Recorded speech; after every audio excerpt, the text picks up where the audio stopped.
আয়নার সামনে আপনি যখন দাঁড়াবেন, আপনার স্ত্রী যখন দাঁড়াবে, আপনার বাচ্চারা যখন দাঁড়াবে, বলে দিবেন বাবা আয়নার সামনে দাঁড়ানোর দোয়া পড়ো। কত অসাধারণ দোয়া! পড়েন আওয়াজ করে আমার সাথে, আল্লাহুম্মা হাসসানতা খালকি ফাআহসিন খুলুকি, আল্লাহুম্মা হাসসানতা খালকি ফাআহসিন খুলুকি। এর মানে আল্লাহ আমার চেহারাটা করেছো সুন্দর, আমার আচরণ, আমার চরিত্রটাও সুন্দর করে দাও। চিৎকার করে পড়েন আমিন। মায়ের দোয়া ছাড়া কেউ জীবনে সফল হতে পারে? মা যার চলে গেছে তারা জানে মা না থাকার কি জ্বালা। মায়ের কথা মনে পড়ে না?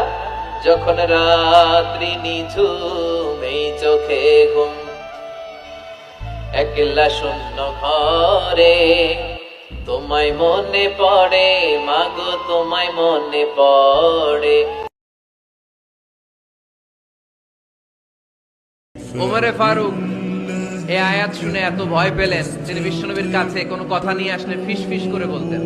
বিশ্বনবী শুনতে পেতেন না, বলতেন এই ওমর কি বলছো, বুঝি নাই, জোরে বলো। ওমরে ফারুক সাউন্ড বাড়িয়ে জোরে বলতেন। বিশ্বনবী বলতেন এই কি বলেছো, এদিকে আসো, জোরে বলো। আমি শুনতে পাচ্ছি না ওমর, আরো জোরে বলো। ওমরে ফারুক আবার একটু সাউন্ড বাড়িয়ে আবার বলতে আরম্ভ করতেন। বিশ্বনবী বলতেন আমি শুনতে পাচ্ছি না, জোরে বলো। সুবহানাল্লাহ পড়েন। ভয় তাহবাতা আমালুকুম ওয়া আনতুম লা তাশউরুন। খবরদার, নবীর কণ্ঠের চাইতে যদি কণ্ঠ উঁচু হয়ে যায় সব নেক আমল বাতিল করে দিবে কে?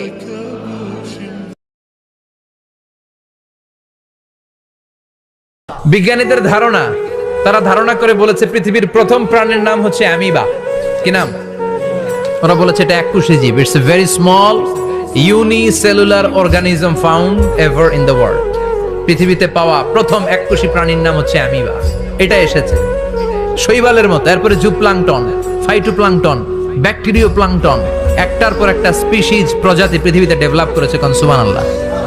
এই পানির কথা কোরআনের ভেতরে বলে দিল কে? এজন্য আল্লাহ বললেন ওয়াল কোরআনিল হাকীম, বিজ্ঞানময় কোরআনের শপথ। এই কোরআনটা বিজ্ঞানের ঠাসা। এই কোরআন আশ্চর্যের শেষ নাই। এই কোরআন কোনোদিন পুরাতন হয় না। এই কোরআনের ভেতরে আল্লাহ দিয়েছেন হেদায়েতের মশাল, আর কোরআনটাকে বানিয়েছেন বিজ্ঞানের সুউচ্চ মিনার। জোরে কোন সুবহানাল্লাহ। বারবার যে কাঁদে, বারবার যে ক্ষমা চায়, তারে আল্লাহ পছন্দ করে। সুবহানাল্লাহ পড়ে। এজন্য দুনিয়ার নিয়মের উল্টো, দুনিয়ায় বারবার যাওয়া যায় না, দুনিয়ার বুকে বারবার চাওয়া যায় না, কিন্তু আল্লাহর কাছে বারবার গেলে, বারবার চাইলে আল্লাহ এই বান্দার উপর বেশি খুশি হয়ে যায়। সুবহানাল্লাহ পড়ে।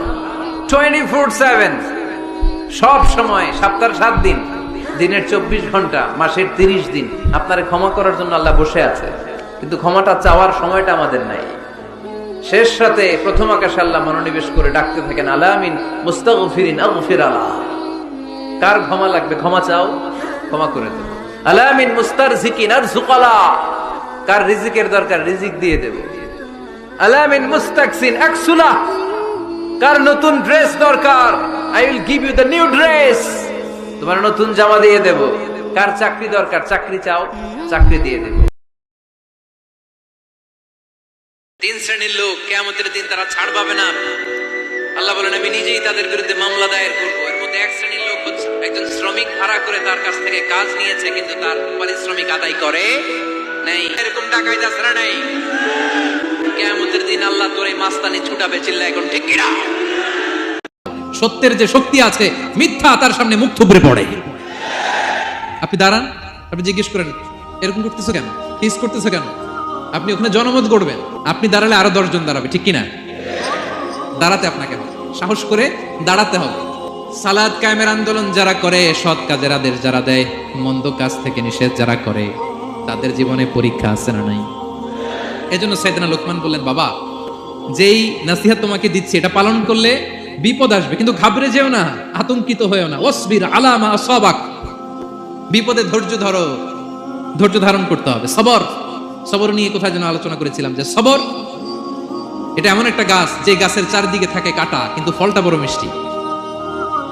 সবর বাংলা জানেন তো কি? ধৈর্য। ধৈর্য এমন একটা গাছ যে গাছের চারিদিকে কাঁটা, কিন্তু ফলটা মিষ্টি, সুস্বাদু। এই সুস্বাদু ফল খেতে হলে এই কাঁটাগুলো সহ্য করতে হবে।